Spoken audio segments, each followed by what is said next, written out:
my name's Jay Blazik Crossley. I'm the executive director of Farm&City, and we are a 501c3 nonprofit that works across Texas. And our mission is that we're dedicated to high quality urban and rural human habitat in Texas in perpetuity. And so we work across various issues, but our main programs are Vision Zero Texas, working on traffic deaths, Texas Friends of Transit, which is working with transit advocates across the state and really focused just on we need a lot more money for transit and we need a lot more transit access, and making that case is kind of our role in that game. And we have a program called 50 Million Texans, which is our sort of regional growth. How can our metropolitan regions grow well without destroying the climate and without destroying all of our native land, our intact land and people's lives? And finally, a project called Decide Texas, which is our work on equity in the transportation decision-making system. And so this is part 2 of this event, where we're focusing on this idea of scenario planning and looking at these kind of big freeway projects in a different way. And I'm going to go ahead and mute everybody, but you're allowed to unmute yourself. So, and so the last 2 months ago, we had a session where I just talked about the whole idea of scenario planning, which I'll touch on a little bit here. But this session was about bringing a bunch of experts and great points of view on these major projects in Houston and Austin, and really can apply all across Texas.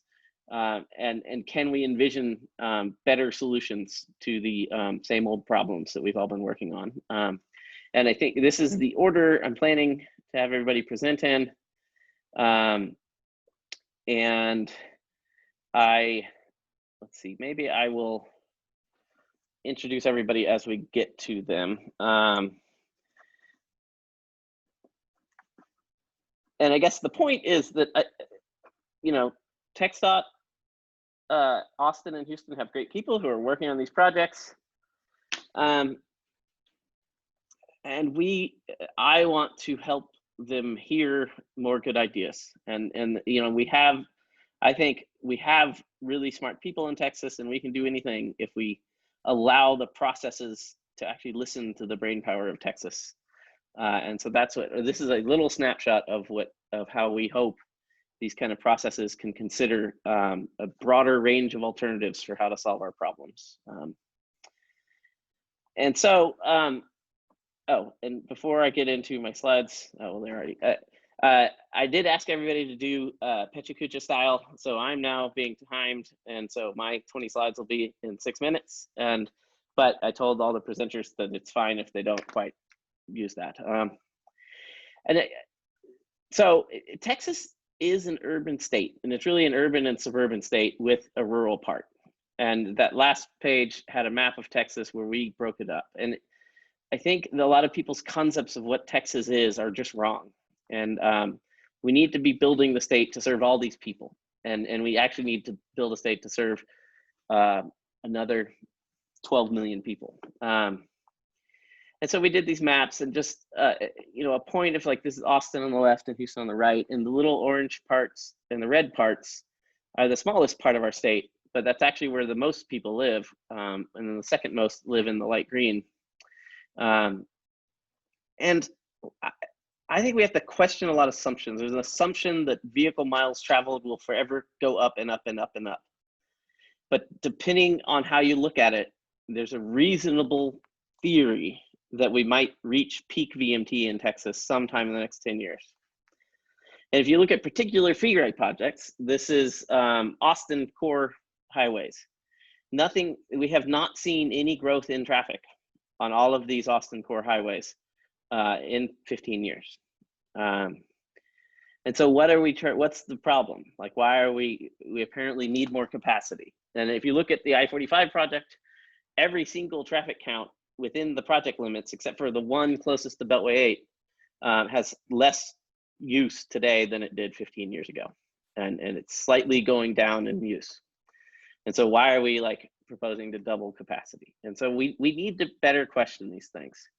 And one of the things we have to question is our assumptions about the growth of Texas. And so this is Austin today, according to the Campo maps. And everything that's very dark is very dense urban, and everything is, as the colors get lighter, they're suburban and then rural. And there's 2 million people in Austin, and about half of them wish they could live in a walkable urban place, and half of them wish they could live in sprawl. But this is the projection for Austin, where we're planning for still 3/4 of people to live in sprawl or rural, and only 1/4 would be allowed to live in urban areas. And so this right there, that is like the cause of displacement and unaffordability and climate change are all part of that problem, that market supply and demand mismatch. And so we propose an alternative scenario. And what if, instead of planning on sort of sprawl areas growing fast, what if just every area grew at the same rate? And that's what this map is. And these kind of things are easy to do. And it turns out that over the last 10 years, we've been really wrong about growth in Texas metro areas, and that the demographer's office underestimated growth in all 4 of the major urban counties and overestimated growth in all of the suburban counties. And so all of the TXDOT studies, all the maps are based on these faulty forecasts. And Reuben Brooks is here, he did this analysis. And the point is, if we were just looking at the orange line light rail in Austin, given different growth forecast scenarios, and like the current official forecast projects 240,000, but our better scenario projected 300,000, and then the super ETOD projected a lot more.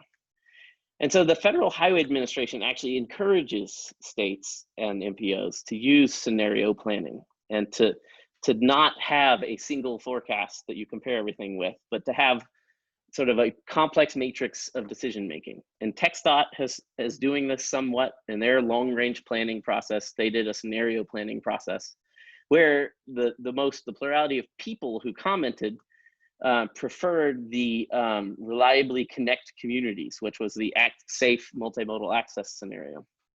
And TXDOT Houston has developed this amazing tool with some consultants, and they can essentially rerun a regional transportation plan and understand the traffic impacts of different investment scenarios and different forecast scenarios in a half an hour.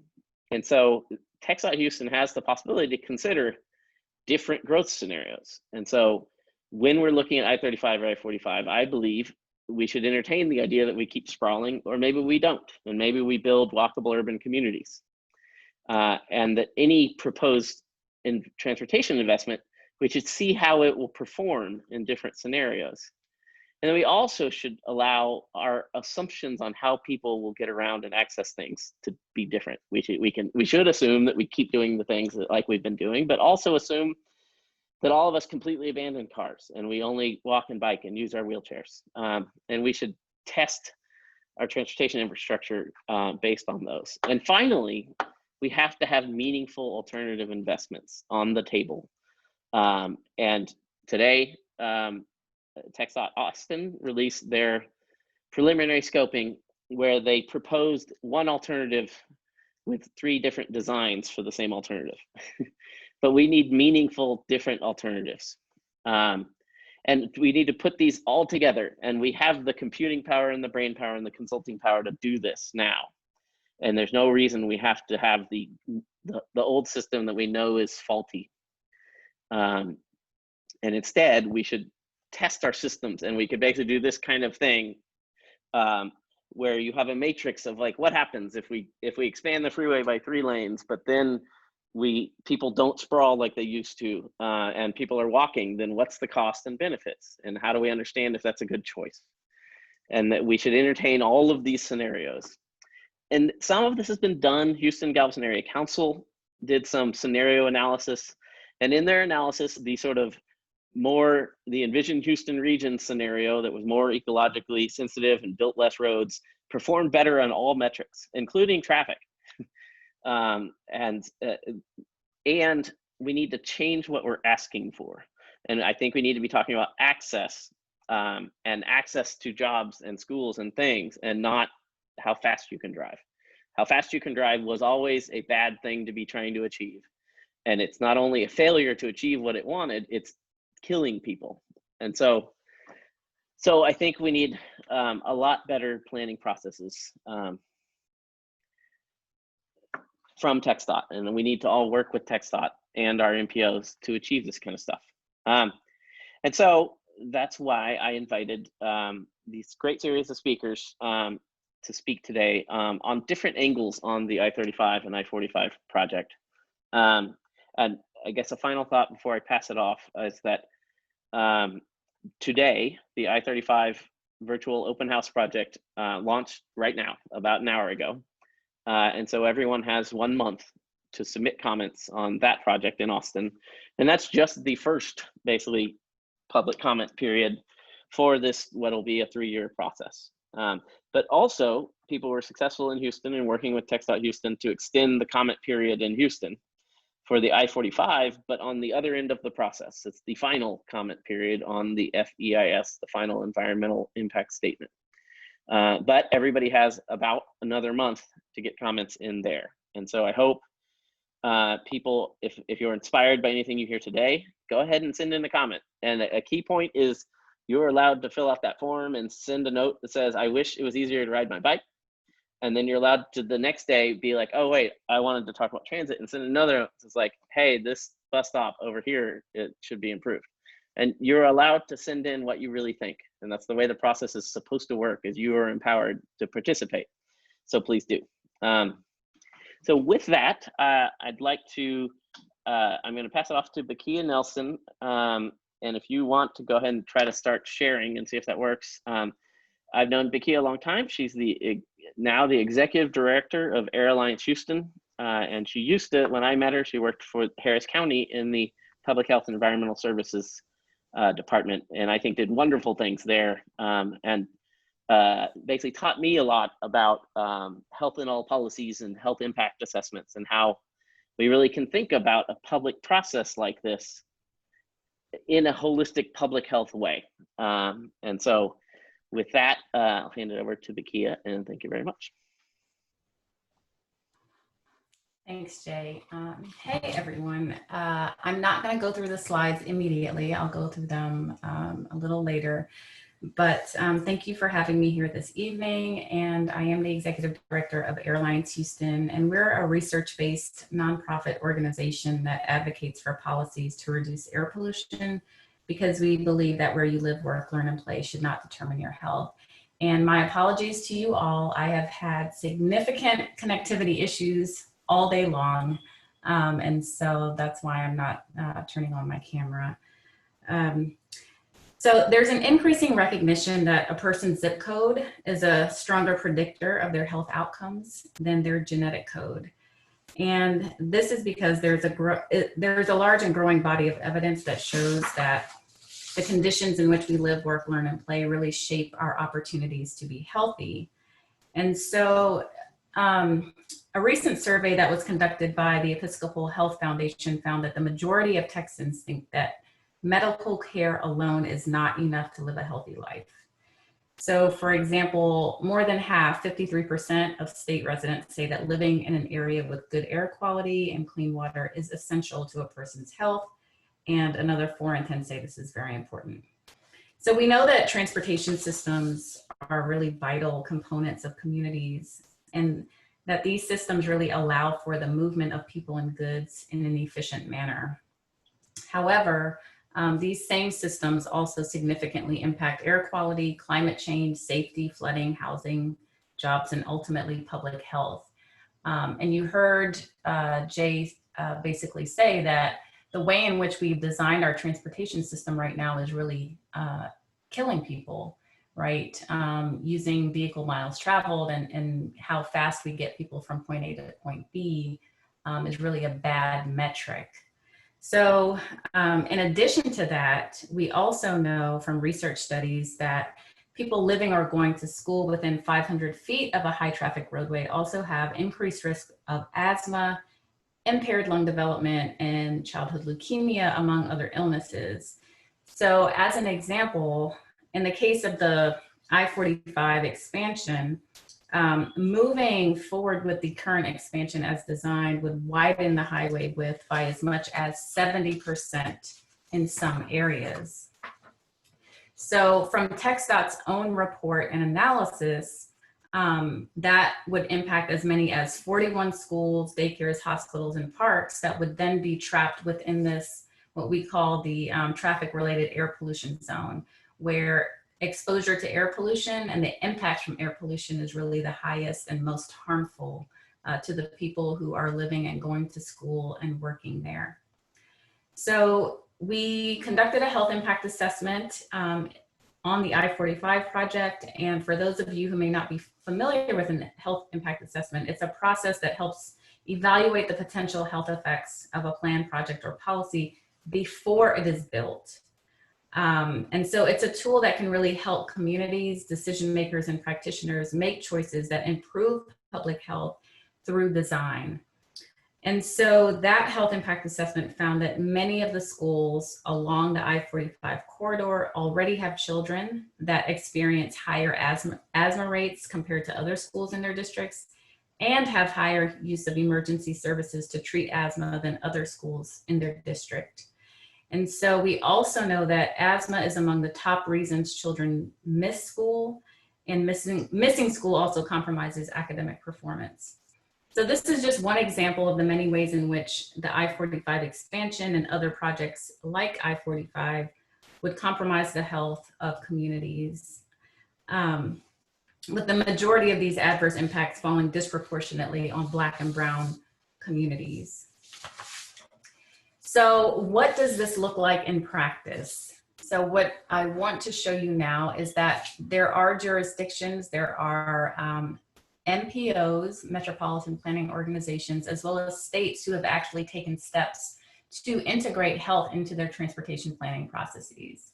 So as an example, I'm not going to put this in presentation mode, but as an example, Nashville MPO, who serves roughly 1.5 million people, they started integrating health into their transportation planning many years ago, and really made major shifts in their regional priorities as a result of looking at transportation planning through the lens of public health. And I'm not gonna read every slide, but I'm happy to share these slides with you. So they also did this integrated transport and health impact model. They adopted a funding strategy which reserves 15% of their transportation dollars exclusively for active transportation infrastructure and education. And now I'm gonna just move on to Massachusetts. Massachusetts as a state actually passed legislation called Massachusetts, Transportation Reform Law, and really established the Healthy Transportation Compact, which is co-chaired, as you see here, by the Secretary of Transportation and the Secretary of Health and Human Services. And the intent was really to integrate public health and environmental justice outcomes into transportation and land use planning. So, like I said, I'm not gonna, just due to time, I'm not gonna go into details. I'm happy to share these slides with you all, but one other thing that I wanted to share with you really quickly is that not only did Nashville and Massachusetts move in this direction, but the Federal Highway Administration has actually done this as well. And so I'm just going to pull up their website.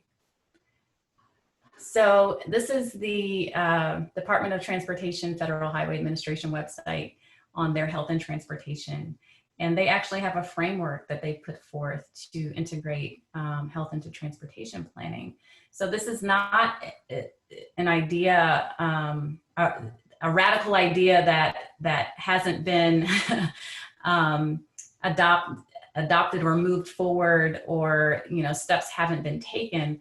Our federal agencies are integrating health into transportation planning. There's no reason why our state agency can't do the same. So I'll stop there. Great, thank you very much. And that I am now going to Google that website and look at it. Thank you, Bakeyah. And anybody have a burning question for Bakeyah, because she might have to leave? And if not, we'll keep going. Okay. So next, I would like to bring up Casey Burack.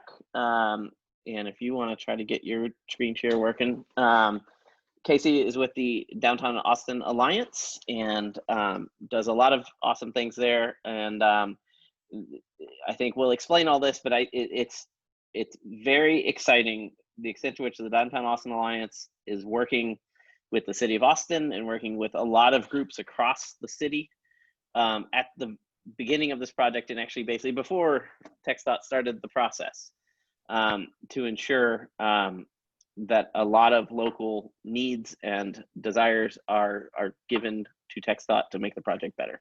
So with that, I'll pass it off to Casey. Yeah, that's right. And I only have 6 minutes, so it's kind of hard to get all the work that we've done so far into this project. I really appreciated Bakeyah's presentation, though. I was writing down notes because I think we can learn a lot from the I-45 project, and so hopefully this is the beginning of a good conversation. Anyways, yeah, as Jay said,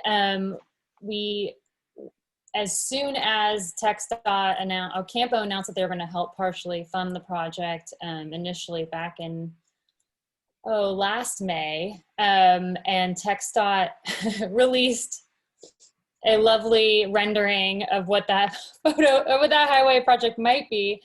We were immediately horrified, but also just excited that, you know, there was some movement. So, you know, I-35 has been a challenge for downtown, and we've been advocating long before I joined the organization that we need to do something about it. And so we brought together a lot of people, you know, from we got the TXDOT's local team who've been working on it. We got folks from the city, Red River Cultural District, the Chamber, CTRMA, Heyden Walker was involved with the process, UT, you know, all kinds of folks, Waterloo Greenway, all together. We created a task force, and we proposed the idea of hiring a national advisory services panel from the Urban Land Institute, so not local ULI, but the national ULI,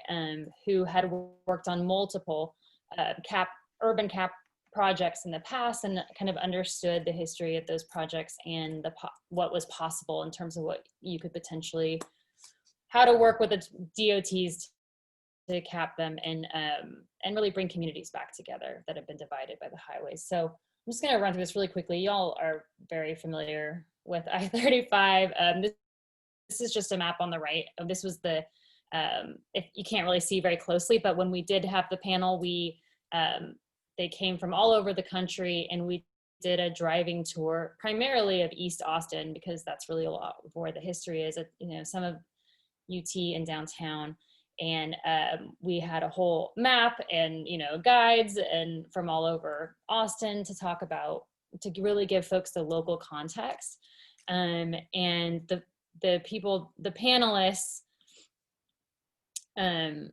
you know, we had urban designers, we had Smart Growth America, we had folks who, you know, who understood the NEPA process inside and out, and, you know, folks that have worked on Union Station in Denver, etc. So we really wanted to give them local context. We talked about the history, as you guys are probably familiar with, the segregationist history of the highway, the impacts that had, long-term impacts of redlining, 1928 plan, what the area looked like before, you know, and you know, in a perfect world, TXDOT would say, yes, that's what we're going to do. Let's just build it back the way it was.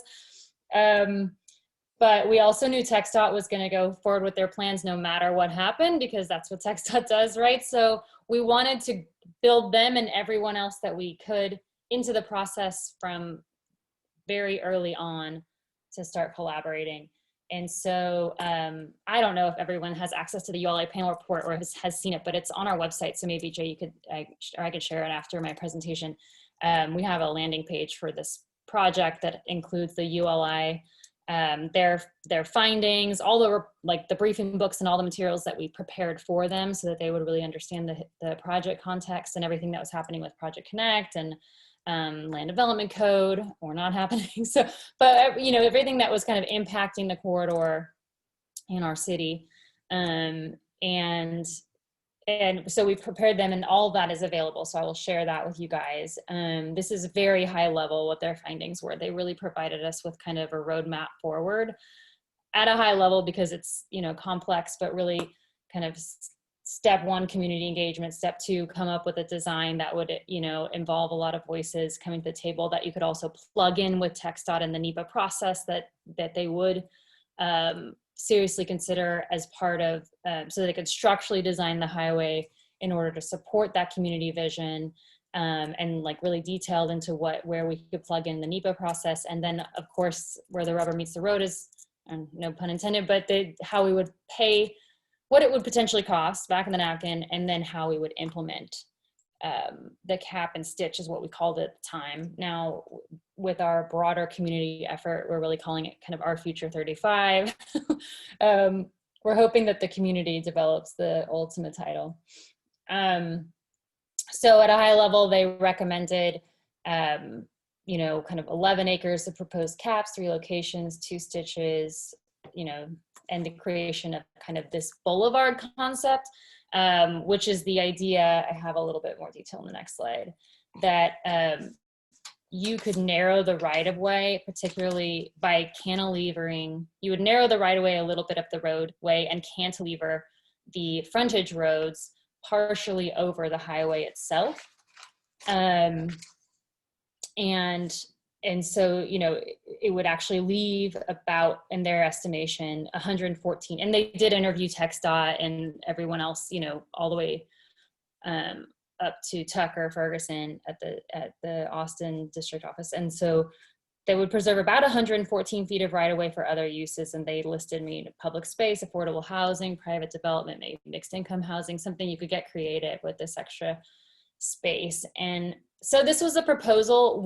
It's not set in stone. We're taking these ideas and going back to the community, but we know it is an option in the alternatives that TXDOT is proposing now. So that is one advantage of this program. Like what we've been doing is that we've been a little bit in the fold with TXDOT, building trust with them. I'm still working closely with former Senator Watson on a state, you know, kind of strategy to make sure that, you know, you can't even say the P word park in front of the governor. So like, how do we do this? And there's so much anti-Austin sentiment this next legislative session. How do we socialize these ideas? Don't compromise the funding, or maybe we could do a P3, which would be even better. But, you know, for us, it's really important that we get the project done. But we don't want to do it unless we do it right, of course. So we've just been trying to go hand in hand with TXDOT and influence that from the inside and really get to know the staff. And I think we've built a lot of trust.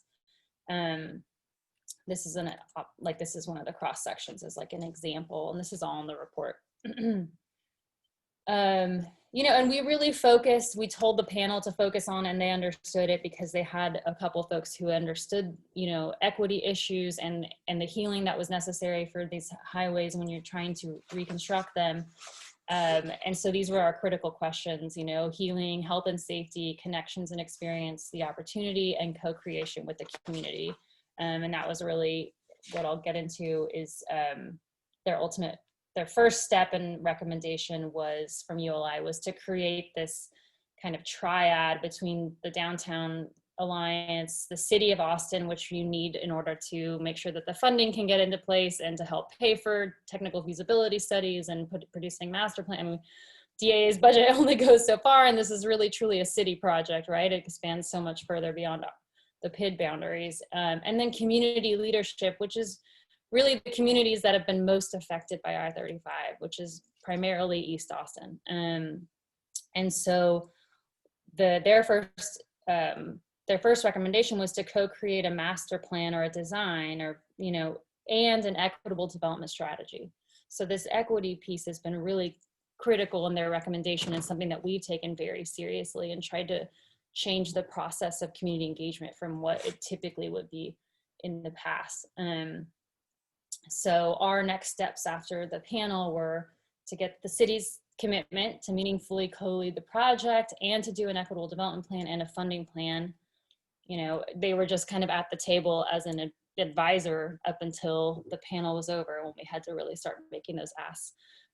Working in partnership with an engaged East Austin, and then getting TXDOT to incorporate this community design into their schematic design and commit to fund the necessary infrastructure, so that even though we know that we as a community will have to come up with a bulk of the funding for the surface level enhancements. So let's see if there's anything I'm missing here. Just on the city side, I know Mike Trimble's not here, but he has been the lead. We've been working with him since probably the beginning of summer, and we meet, or since May actually, we've met every other week with him, and they've committed to help pay for the engineering feasibility study to analyze some of the concepts that are in the ULI report. So that's pretty huge, right? I mean, and we're excited because we know if they're a partner and they're financially investing in this project, we have a really good chance of TXDOT adopting the vision. Let's see. TXDOT NEPA process, as you all know, it kicked off today. There's 30 days. We're hoping there will be somewhat of an extension on that process for commenting on the purpose and need document and the alternatives that came out. And that purpose and need document, just to build on what Jay told everyone, is really the document that's the evaluation tool for the alternatives. So I think it's very critical that everyone comments at the same time, to the extent you guys are interested or excited, engaging in what we're doing, and there are lots of ways to do that. I think that we're going to get the best project if we come together as a community about what we want, and that can happen over the NEPA process. But, you know, like I said, I think the construction is inevitable, you know, save with COVID, maybe something happening at the legislature. I'm pretty sure we're going to get a highway reconstruction project, and TXDOT's listening to this effort. And so I think if we can show a unified voice to TXDOT with this,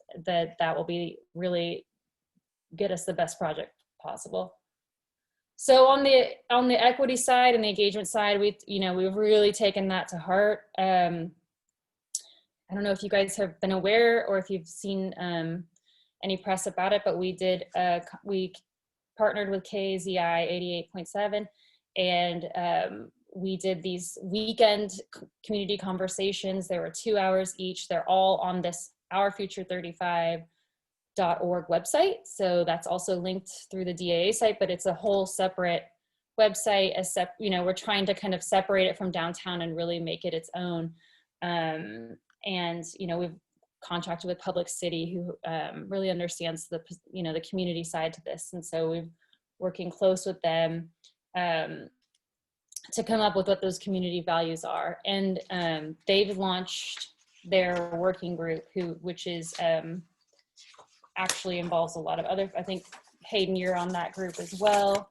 And I think I saw Tom Wald on the call, and I think he's involved as well. So that group is kicked off. The DAA was actually not at the first meeting, kind of stepping back a little bit to see what comes out of it. And I think that that's really critical. We've, just so you guys know, we've had, my statistics are a couple weeks old, but we had to have 3,500 visits to our future35.com, 940 unique people engaging with the site. We had 14 outreach events, and over 17,000 live stream viewers, 3,800 in English and 13,000 in Spanish, which is pretty impressive. So we captured about 943 comments for the NEPA process through this so far. And this is like kind of the website and how there's this interface and how you can give comments.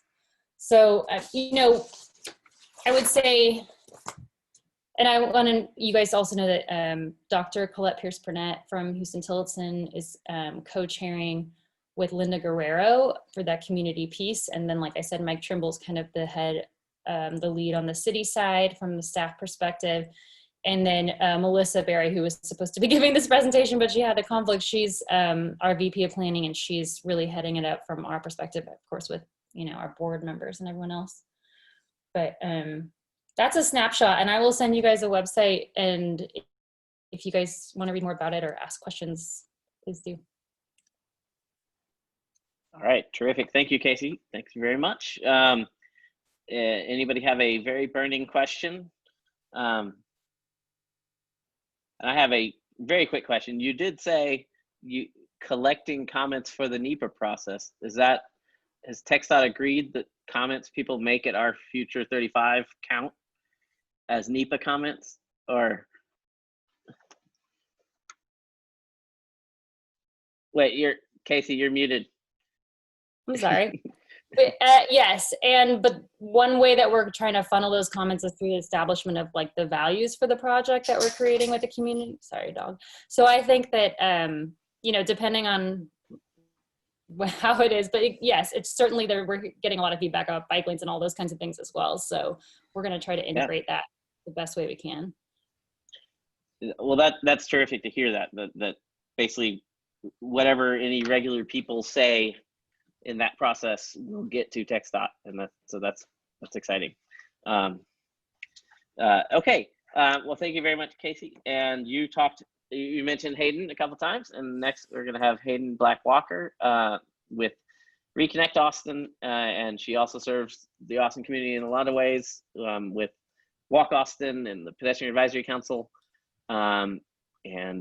and working very closely with DAA and helping this community vision come forward. So with that, Heyden, can you explain the whole idea of Reconnect Austin?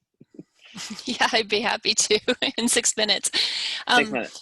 It's awkward the way Zoom shares documents. Can you see the beginning slide? Is it working? You good? Looks good. Yeah. Okay, thanks, Lonnie. If you can hit full screen or view full screen or launch, it should. Is that any better? It's a PDF, yeah. So it's going to show the edges of the PDF. Sorry. Yeah. Okay. Okay.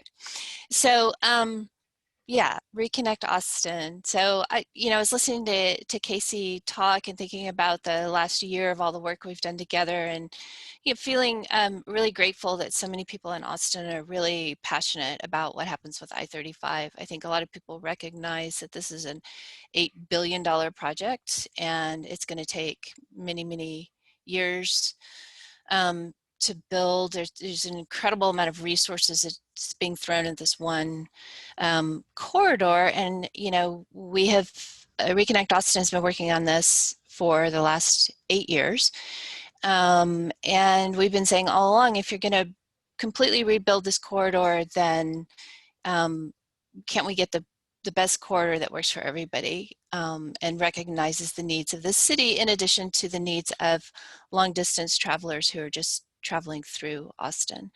So before I start, I just want to acknowledge that Sinclair Black, who's my father and my employer, is on this call. Sinclair's been asking for a better I-35 for about 25 years and is really the driving force behind this, and I'm very grateful for him and how much he cares about this. There are also multiple people here who help as volunteers with the Reconnect Austin project, and so we're really grateful for all of those. I'm not going to call them out, but thank you.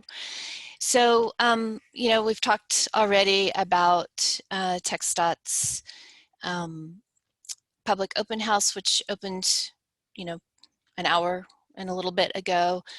We do hope that everyone will go and submit comments. This open house is about scoping, which is the community's opportunity to identify issues and tell TXDOT what they want out of this highway corridor. Our website is here on this page, so if you are struggling with what you might want to say in scoping, please go to our website. On the landing page, there's a big old button that says recommendations for scoping, and you can follow that, and it will give you our draft scoping recommendations, and you can pick from that. And then also at the bottom of the landing page, moments ago, we posted our new Reimagine I-35, which is a report and explains a lot more about Reconnect Austin. So I'm going to do a super quick, high-level overview, but I really hope that you'll go and look at the report and digest that information and reach out to us if you have any questions. So this is Austin's original grid. This is part of the reason that downtown Austin is so walkable. It's compact and connected, very much the vision that we outlaid in Imagine Austin in 2012. On the right-hand side of the screen is East Avenue. This is what East Avenue, Casey's already shown this slide, it's everybody's favorite slide. This is what East Avenue looked like in the 1950s. That large building on the right, you're looking south toward the river, and that large building on your right is the original Breckenridge Hospital. And then of course to your left is the original East Austin. And I think it's really important to start any conversation about this highway recognizing that in 1928 we had a very racist zoning plan that said if you were African American, you couldn't get city services. You had to, unless you used Black facilities, and the only facilities available to you were in East Austin. So most families were pretty much forced to relocate to East Austin. And then TXDOT and the Federal Highway Administration came through and turned this space, which functioned very much as park space and open space and community space, into I-35. And I think it's worth recognizing we plotted the path of I-35 as it exists today on this historic aerial photo, and you can see that they took East Avenue, but they didn't really take any land on the east side. I mean, on the west side where downtown is. They took all the land to the east, people's homes, to create I-35. And this is what we have today, one of the most dangerous and congested and unhealthy corridors in Texas. I would love to figure out how we get data on asthma rates in schools near I-35. We know that it's the most polluted air in the city of Austin, and I think that TxDOT's plan to add more lanes also adds more traffic, which adds more pollution, and I think that's a really important piece that we're going to have to figure out. So I-35, as Jay noted, is also extremely dangerous. A quarter of all the traffic fatalities that happen in the entire city of Austin, and I'm not talking about the region, I'm talking about the 325 square mile city, a quarter of those fatalities happen in this single corridor. So we really do need to do something to protect lives, but we need to make a really smart decision about what that is. This is projects from all over the country, and of course there are other projects from around the world where cities have decided to either remove highways or they have mitigated them in some way. So this is not a new discussion. Every highway and every city is a little bit different, but they have a lot of the same issues. If you look at like the Freeways Without Futures report, that's a national report from the Congress for the New Urbanism, or you go to any of these projects and look at them, they're talking about the same kinds of things. The ways that highways damage cities and the people who live near those highways, and really prioritize long distance trips without thinking about as much the impact to the city. And I think that's kind of the crux of where Reconnect Austin is how do we get something that's not a 1950s highway, but how do we think about future land uses and connectivity and people who might not be in a car, and Vision Zero and protecting lives, and the things that we now know about air quality and noise and flooding and just about everything else. It's not just about moving traffic, and it's not just about adding lanes to move more traffic faster. And so what we use as an example is the Passage de Gracia in Barcelona, in Spain. This is the kind of boulevard that we envision at the surface. This is different than what the ULI proposed with the cantilever frontage roads. We've proposed a cap that goes all the way across the highway, much like the Clyde Warren Park in Dallas and many other projects around the world. And then, you know, we calculated that in downtown Austin, there are 30 acres of land under the existing frontage roads that could be buildings like this, that could provide market rate housing and affordable housing and shops and offices. And then, you know, it's kind of exciting to think about a brand new boulevard that can meet everyone's transportation needs, you know, that we could start from scratch, where we're not having to retrofit something like North Lamar, but we could go in and build wide sidewalks and protected bike lanes and transit, and then reconnect all of those east-west streets with the boulevard, so you actually have whole city blocks and lots of choices for getting around. So this is our rendering of Reconnect Austin. Highway lanes below, a boulevard at the surface. Those buildings are sitting on what today are TXDOT's frontage roads. We think that it's worth thinking about how much in city taxes all of those buildings would be paying, rather than right now where TXDOT doesn't pay any tax to the city of Austin. And this is the rendering that TXDOT has been showing for several months. You know, just like we said, hours ago, they released cross sections. I haven't really had a chance to dig in and see how those cross sections relate to this rendering. I do think there are even more lanes. I think we counted 18 lanes on this, and most people are counting 20 today. So I think they're typically, the number of lanes change in different areas, but they're typically about 12 to 15 right now. And then, of course, it's always worth talking about induced demand. I think that's applicable to all these projects. When we widen highways, they actually usually become more congested. I think I may have already mentioned Congestion Con, which is a report from Transportation Alternatives that used Federal Highway Administration data over 23, 24 years to look at highway widening projects. And in every case where they widened a highway, congestion actually got worse, even in places like Detroit, where population decreased over that same time period. And I mentioned that we looked at downtown and calculated that there were 30 acres under those frontage roads that could be built on.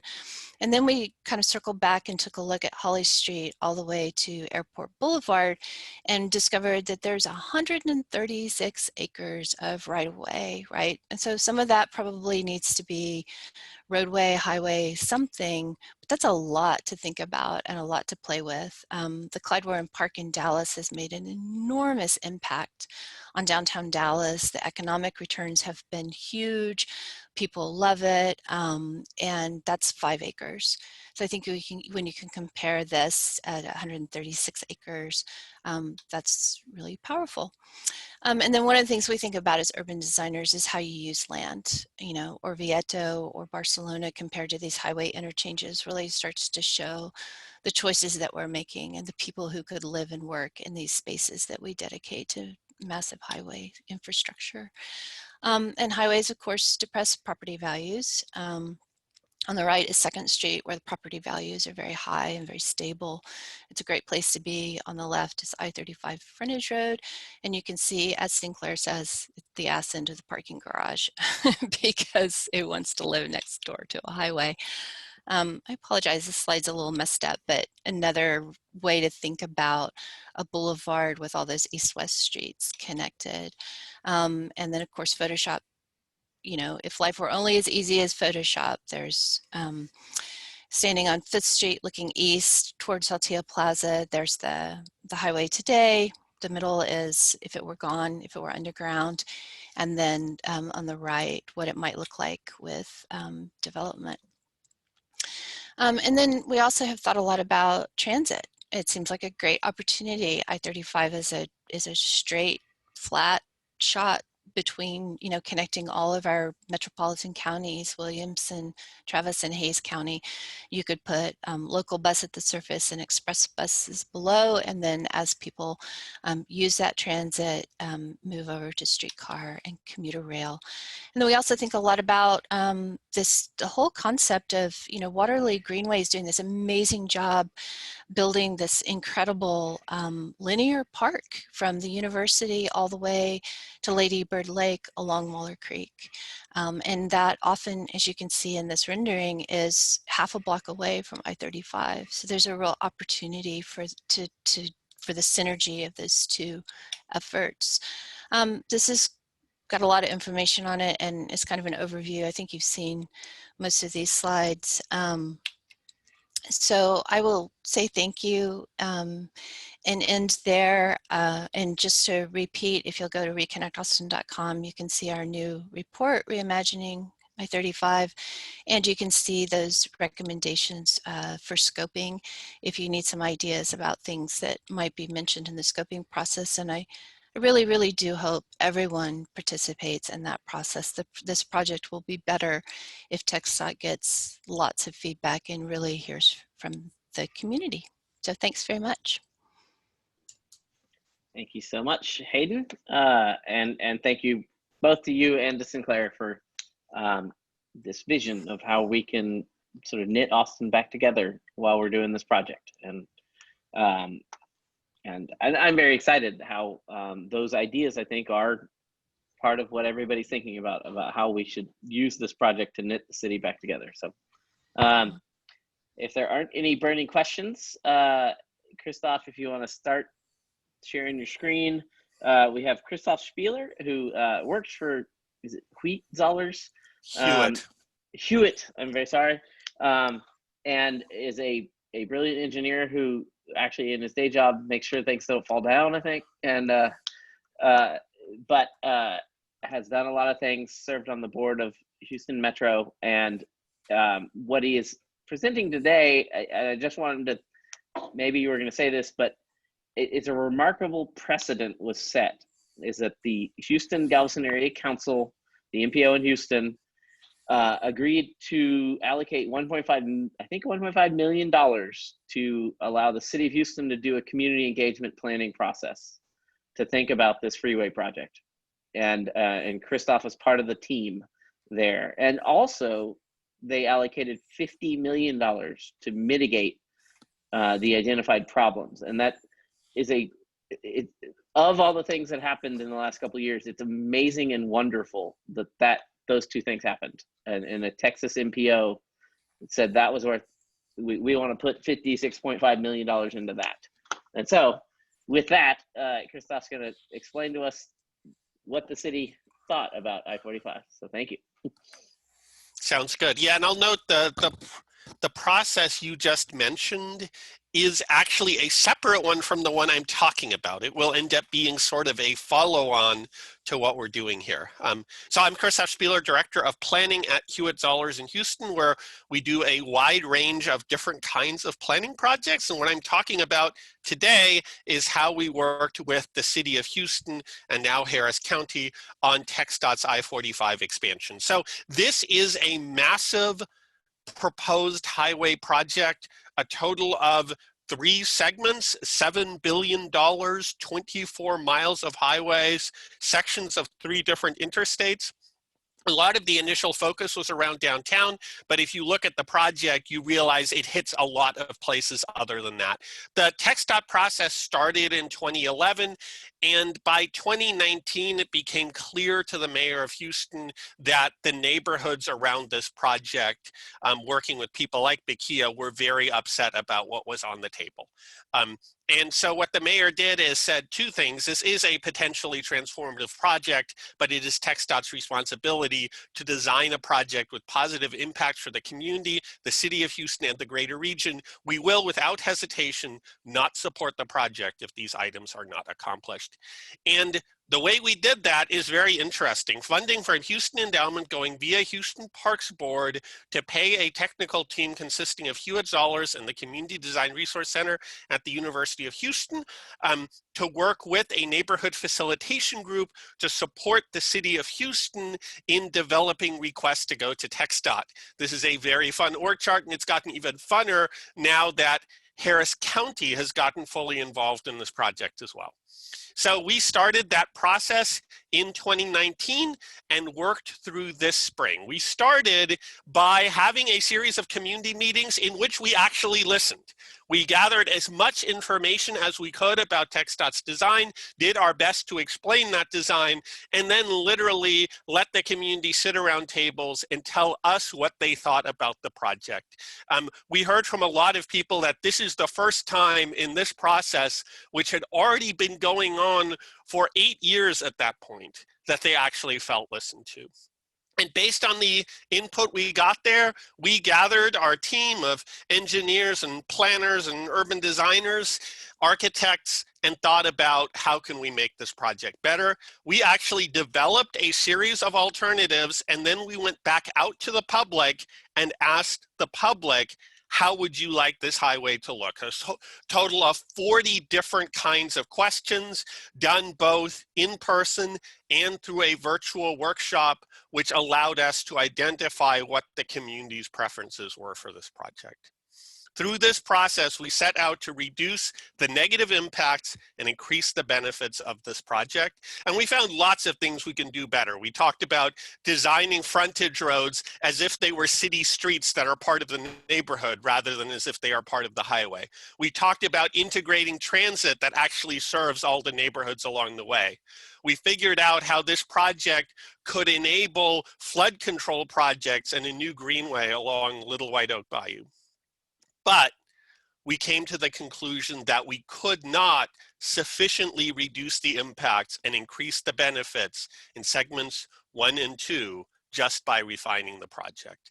This project, by TXDOT's own admission, has huge disproportionate impacts on low-income and minority communities. Typically a 50% increase in footprint, 150 feet wider. And when we dug into the study that TXDOT did, they did not even consider alternatives that did not add lanes at any level of detail. The initial screening did not consider displacements and eliminated every alternative that didn't add lanes. And in fact, the only place where they screen for right-of-way impacts in that initial round happens to be the richest and the whitest neighborhood along segments 1 and 2. And obviously this is building on a history. These are highways that were located before the Voting Rights Act existed, that were located before modern environmental legislation existed, which to us leads to some really big questions. Is it acceptable to have negative impacts on low-income minority communities so that others can have a better commute? Should this project mitigate its own impacts, or should it also be mitigating the impacts of when the highway was first constructed? What responsibility do we have to deal with past injustices, or are we simply going to take those past injustices as a baseline? And can we build a project that works for everyone, that actually benefits the neighborhoods along the corridor, that creates better transit, that creates better connectivity, that makes things safer for everyone, whether they're on the highway or off it, that improves flooding, that strengthens our economy? And so to do that, we looked at multiple options. Fundamentally, there's a set of trade-offs here. There's capacity, there's design standards, there's the displacement the project leads to. And all of those, it's not just about adding lanes. The design standards TXDOT is bringing this project up to have a major impact on its footprint. And we think that there's an alternate vision which can increase capacity, increase safety, and lead to minimal displacements. And we define what that looks like. It's about adding transit lanes instead of single occupant vehicle lanes to get the capacity. It's about thinking intelligently about the design standards and where they make sense and where they don't. And it's about trying to fit within that existing right-of-way. We're not saying don't rebuild the freeway. We're thinking there's real benefits to some of the aspects of rebuilding the freeway, but there's no need to add more lanes in doing it. And we think that can happen within the existing footprint. So that led to a letter from the mayor sent May 12th, 2020, which TXDOT responded to and said, we're ready to work with you. And then also critically a county resolution. Harris County Commissioners Court is now on record with endorsing the same ask that the city has made, which is a whole series of detailed asks along the project and an ask to study a new alternative for segments 1 and 2 that was not previously considered, which matches the vision I just laid out. And where that has led to is a vote of HGAC, a memorandum of understanding that actually sets up a process for working through that new alternative and studying a new version of what segments 1 and 2 could be. And with that, I'm looking forward to our discussion. Here's the city's website about the project. And again, notably, this was a city-run effort in parallel to the TXDOT effort, and an effort that Harris County has now fully come on board as a partner to. Terrific. Thank you so much. And thanks for correcting me. Well, so that's very interesting that the 1.5 million is for future mitigation of community problems and community engagement.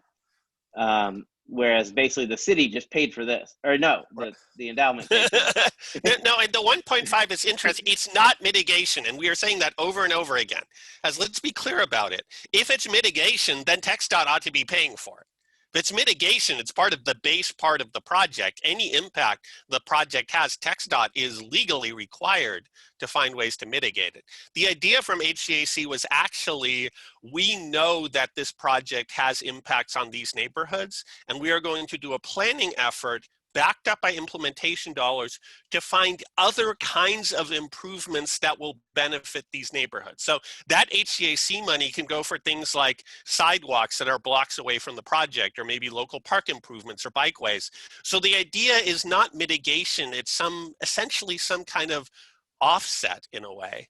And I'm very excited to see how that process plays out, and the same facilitation group we set up for this is intended to be part of that process as well.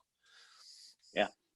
Okay. Well, it's terrific. And I've been telling everyone in Austin that exactly, we need that. And we need to be talking at Campo level of that. Can that role happen in Austin for this other major project? So, our final panelist is Adam Greenfield, who serves the community in many ways on the board of Walk Austin.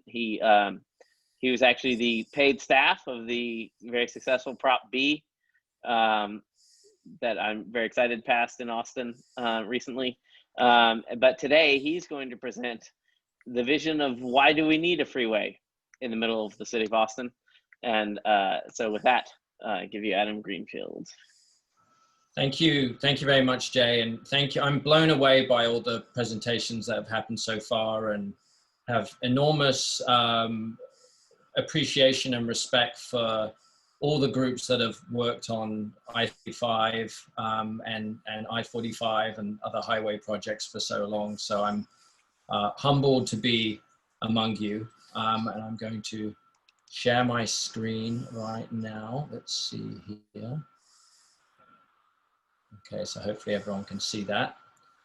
So I first of all want to give another plug to participation in the scoping process. Any proposal, including the one I'm going to give right now, should be judged by the issues that we have identified are pertinent to the community's needs. And in my opinion, those needs should be defined broadly. The community has a lot of needs, and this is more than a transportation project. So what I'm presenting today is an idea that should go on the record. A lot of people have been thinking about this for a long time, and I'm here today to articulate it as best I can. So this is a ridiculous image. Why is it a ridiculous image? Because, well, first of all, no one dresses like that anymore. But secondly, no one would ever go to I-35 to have a good time. It is one of the most miserable places out there. I took this photo this morning, and it took me about 10 minutes walking around taking photos, and I got home and my head was buzzing for the rest of the day. I wouldn't have wanted to be the one pitching this to a group of sane-minded people. You can imagine saying, okay, this is the most valuable land right in the heart of Austin. We want great air quality, so let's build a 12-lane highway. We want people to get to where they need to go. We need people to access their needs as easily as possible. So we're going to build something that encourages sprawl miles out of town. We want a pleasant place to live. So we're going to build a loud polluting highway. We need our land for affordable housing and convenient commerce. So we're going to build a 12-lane highway. And now we want a transportation system and land use that enables us to survive in an era of climate change. I think this is where we're at right now in terms of our climate change situation. That little dog there is all of us. And that is a problem. We need to change things very, very quickly if we're going to survive as a species.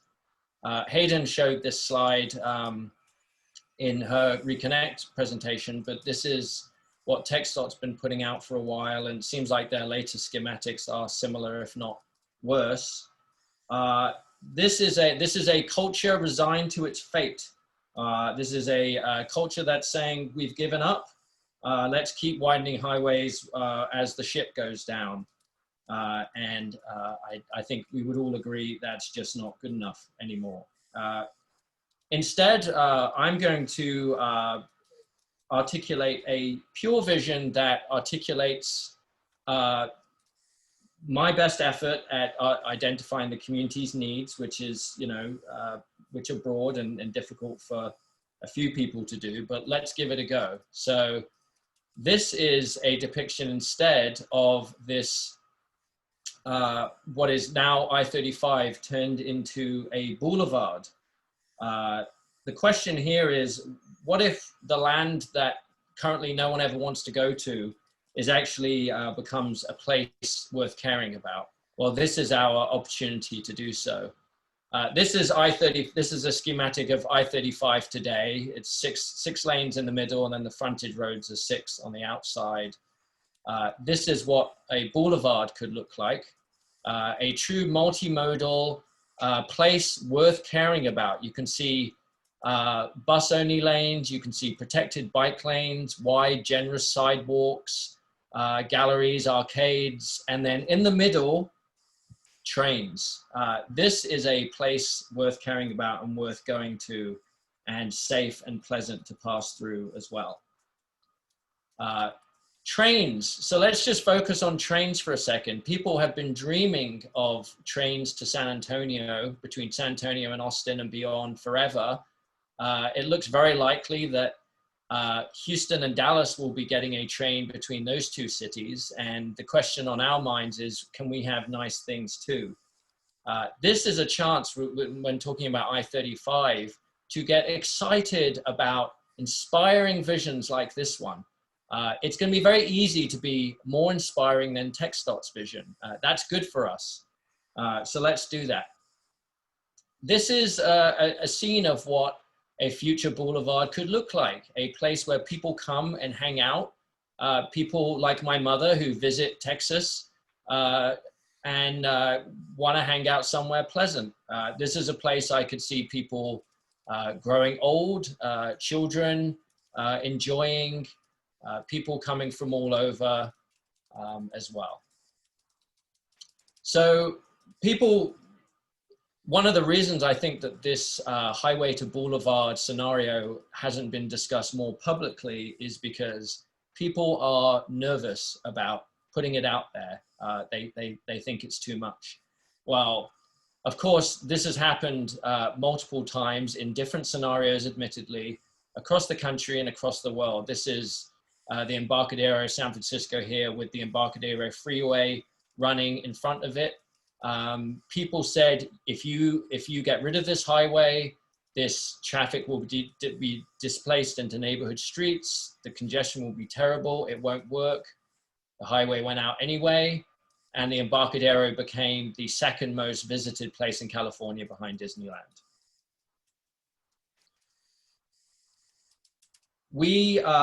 To convey this to the public, this is going to be a very challenging scenario, but I think it's one that we have to face. We can't shy away from it. And of course, the first question that people are going to ask is, what about the traffic? Most of the people watching this presentation, or many of you, have the answers to that. We have the answers. It's to provide alternative modes, it's to reconnect, no pun intended, the street grid so that people have options to get around other than taking what is currently I-35. And there are answers to this, but it's going to take a lot of work to convey it to the public. I don't think we should shy away from that. I think we should face the challenge. When it comes to thinking big, I think this example from Seoul in South Korea is an example of what's possible. Their highway turned into this incredibly popular public space. And you can imagine people saying, well, this isn't going to work. What's going to happen to all that traffic? It couldn't possibly be feasible. And they proved it. And if it's possible for them, it's possible for us too. The second issue that we have to have at the heart of these conversations is equity. We have to make sure that any change we make, whether it's a boulevard or something else, puts underserved, vulnerable populations first. But let's make no mistake that equity can't be used as an excuse for doing nothing or an excuse for preserving the status quo. And we have to be very mindful of that and ready to call it out if it ever happens. As I said, these kind of conversions are happening all over the world. I encourage you to go to the Congress for New Urbanism website where they share many highway to boulevard projects. So lastly, I just want to say, Texas has an image of swagger, a can-do attitude. For some reason, with highways, we often then shrink back into this kind of resigned posture. And I think let's keep being Texas through this conversation. We can do anything here if enough people rally to the vision. Imagine if we had that boulevard today and TXDOT came in and said, well, we think we really need to turn that boulevard into what is currently I-35 or their expanded version that they're putting out now. People would be up in arms. So if it's difficult to imagine a boulevard, imagine if we had it today and going back to I-35. Of course, there would be massive resistance. So we have to employ those powers of vision here to keep this in mind as we move forward. So I'm honored to put the highway to boulevard vision on the record, and I thank you all for your time. Awesome. Thank you, Adam. I have two questions to start our discussion, and then I strongly encourage basically everybody in the call to let's just talk and just go for it and turn on your video and unmute yourself. But first, Casey brought up this, that the locals in Austin need to define a unity and a community vision for Austin. And so I wanted to ask Christof, from your point of view, what is your advice to the people of Austin based on your experience in Houston on how to work well with TXDOT and have a community vision to give to TXDOT? So, I mean, it was fascinating hearing about where Austin is, and it was fascinating looking at TXDOT's presentation, because sometimes in Houston, I wish we could get in a time machine, and you guys are at the moment I would get off the time machine at, namely the initial statement of what are the goals of this project and what are the alternatives we will consider. So the entire NEPA process is based around this statement of project needs and purpose. And TXDOT is saying things like enhance safety, manage congestions, improve operational efficiency, create a more dependable and consistent route for the traveling public. Those goals don't include anything about the neighborhood surrounding the highway. They don't include any specificity on what they mean with safety. They don't really talk about what managing congestion and improving operational efficiency means.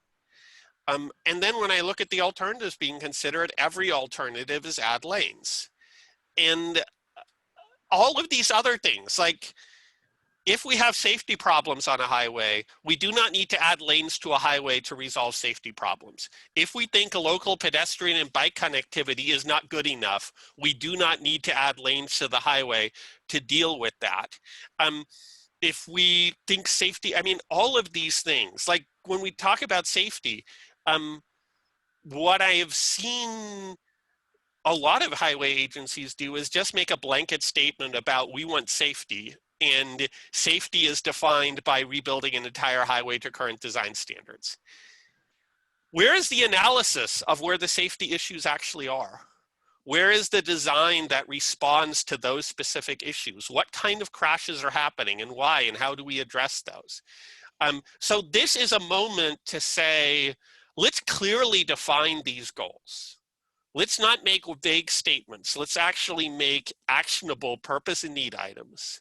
And secondly, let's actually include a range of alternatives, not just let's add 4 managed lanes alternatives. All right, great. I have another question, but Casey, since I said your name a bunch, if you want to add anything at this moment, or No, I think that's really helpful. I mean, I understand where everybody on this call is coming from and all the presentations, and believe me, if we could just knock down a highway and not think about it, if you didn't hear me say it, then that would be totally fine. But I don't actually think that that's going to be an option. And I think it's either TXDOT's way or some version of a compromise that the entire community can get behind. And I think that Houston, you guys have really paved the way. And I just want to pick your brain, Christof, because I'm starting to learn about purpose and need, and I wish we had a NEPA consultant already to tell me exactly how to do this. But, I want to take advantage of our opportunity and for us to step forward and say that all these things really matter to us. And we're trying to listen to the parts of the community that haven't typically had a voice. But you guys are, of course, just as important, the urbanist community or whatever, you consider yourselves. And, we have to come to some agreement, and we need to be able to demonstrate to TXDOT that we are together on this, but we want, like you said, actionable items in this purpose and need document, and so there's an opportunity for us to do that now, and I think TXDOT is still listening. So. Okay, great. Well, so then my other question before we open it up is, we are demanding a lot of TXDOT and their consultants, and we want them to do a really good job. And so I thought it would be fun to ask our panelists, what are some good examples of things that TXDOT or MPOs are doing in this process? What are they doing right? And anybody have any ideas?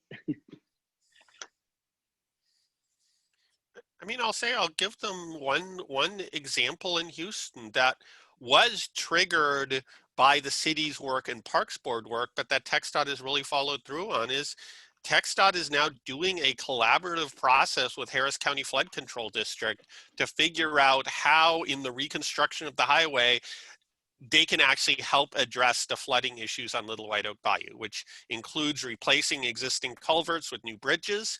And it's a process which can set up both a highway project and a flood control project, which can be executed in parallel. And from everything we hear from flood control, they are working very well with TXDOT working through that process. And I love that idea that we can build a transportation project that tries to solve not just transportation problems, but other problems. And like I said, these problems were actually partially created by the highway department. They're the ones who kind of dammed up the bayou in the first place. So it's a great opportunity to make up for that. And I will say, I've seen some willingness from TXDOT to do creative new things that they would not have considered before.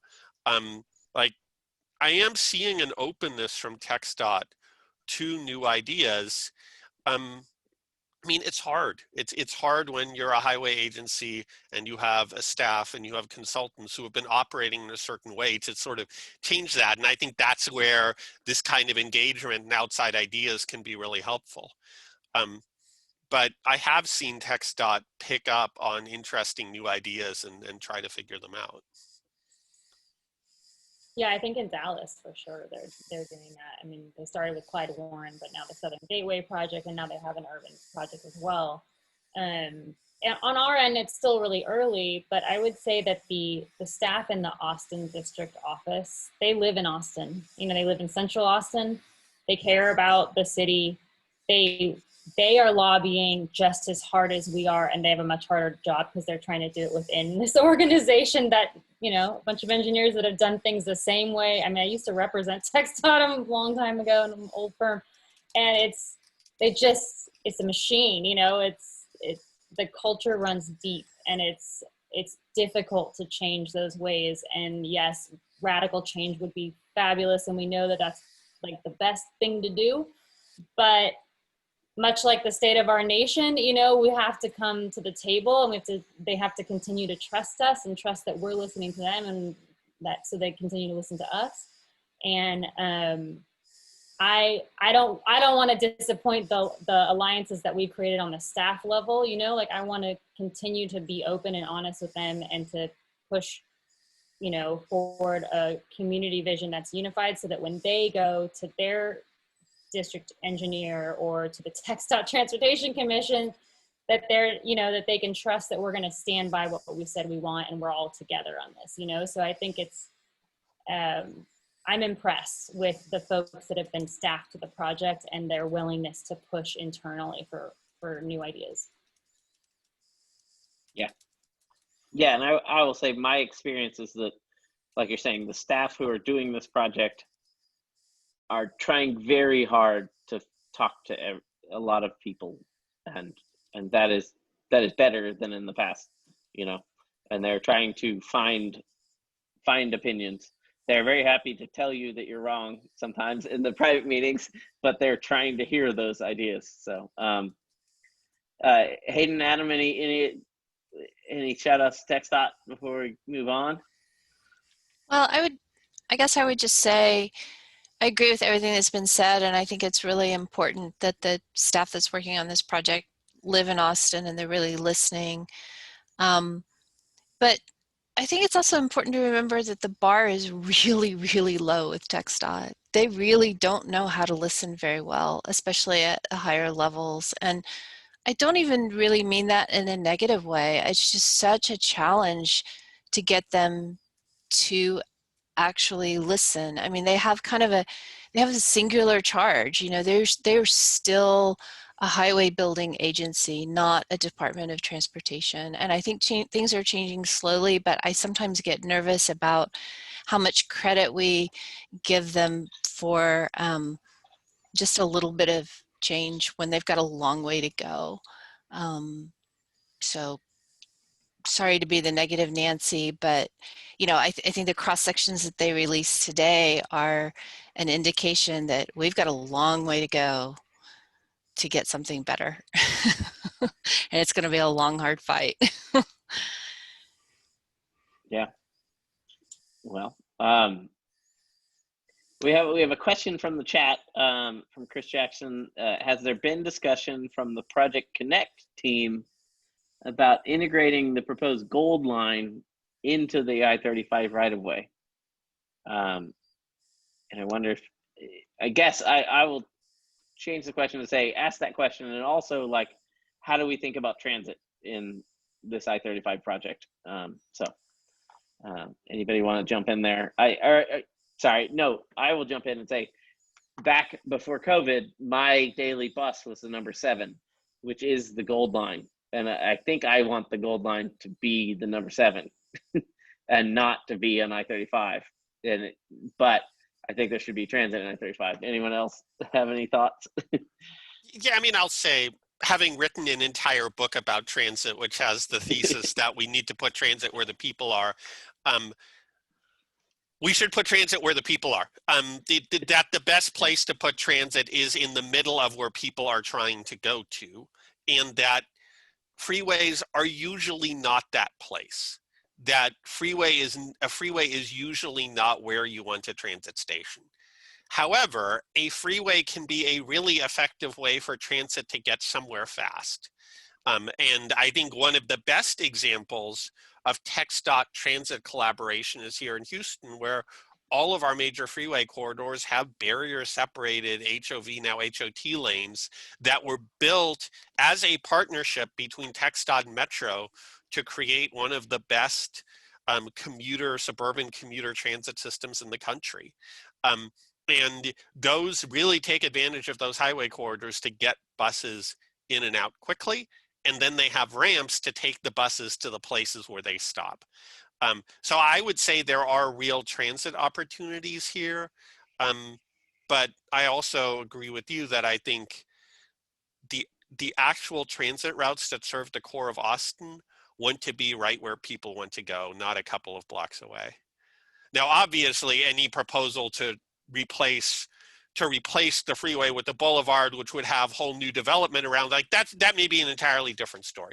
But I don't think we should just look at a highway as an easy path for transit. We should think about it as a way for transit to get somewhere, but not as the place where people want to arrive. Yeah. Well, Lonnie's not on anymore. He's the right person to answer, I think. But Yeah. I mean, there is some, not specifically about the Gold Line that I know of, but I know that there is discussion about, similar to MOPAC, making sure that there's transit in the managed lanes, you know, at some point, just because that's a really great way to move a lot more people and less space into downtown. So, and one of the reasons for a long time that, you know, we had been supporting managed lanes, tolled managed lanes, but. Yeah, well, and let me say something here. Another lesson learned from Houston. When TXDOT says managed lanes, ask them what they mean. Because historically, managed lanes have been things like in MOPAC, which use tolls as the management tool to keep traffic moving. TXDOT has now moved to a statewide policy of not doing tolls. It is not clear to me, nor has TXDOT said in any kind of clear way, how you manage a non-tolled managed lane. Obviously, it could be a carpool lane. That's a management technique. But if single occupant vehicles are allowed in there, how do you manage the number of single occupant vehicles so it doesn't get as congested as the main corridor? Or are these managed lanes simply express lanes? Are they simply lanes that have fewer on and off ramps? So I think that's another really critical question to ask at this point is define managed lane. Because that has very big implications for how effective the project can be. Don't the TXDOT drawings actually say high occupancy HOA? That's the wrong word. High occupancy vehicle, HOV lanes. So they're being a little bit more specific about how they're going to manage those lanes. Yeah, and I think most TXDOT staff, but they didn't tell me this. I think most of them assume the legislature will change the toll-free environment policy by the time I-35 is built, and also I-45. And they assume that they'll be toll managed. But let's see. Jay, can I just add a comment? I'm sorry, I have to drop off now. So I just want to thank everyone and just say, I think we all need to participate fully in the public process and fully outside of the public process. And I think it's very important that this is a major organizing effort as well. So. But thank you so much, and this is an amazing group of people, and hopefully we can bring many thousands more into it. So thank you and good night, everyone. Thanks, Adam. Well, we have another question in the chat, and we said we would stop at 7:30, but does TXDOT have an affiliation to Vision Zero or any internal safety commitments that we can leverage in our comments related to these projects? And I wanted to answer that one, and then I'll turn it to the panelists. But TXDOT does. The Texas Transportation Commission adopted a road to zero goal to end traffic deaths by 2050 and to cut traffic deaths in half by 2035, and instructed all divisions and all districts to be actively working towards that goal. And so the TXDOT Houston district and the TXDOT Austin district are instructed to be developing transportation systems where they envision zero deaths. And you know, by the time we get to by the time I-35 is finished in 2040 or so, TXDOT staff are instructed to be envisioning at least cutting deaths in half. And so, so I wonder if anybody wants to throw anything in on the safety and Vision Zero aspects. But I think sending in your comments on that is a good idea. Yeah, I mean, I'll note what I said earlier, which is a lot of times when I see highway agencies say safety, what they actually mean is design standards. What they mean is not, we are designing a highway to be safer. What they mean is we are designing a highway to have wider lanes and larger shoulders and broader curves and longer merge lanes.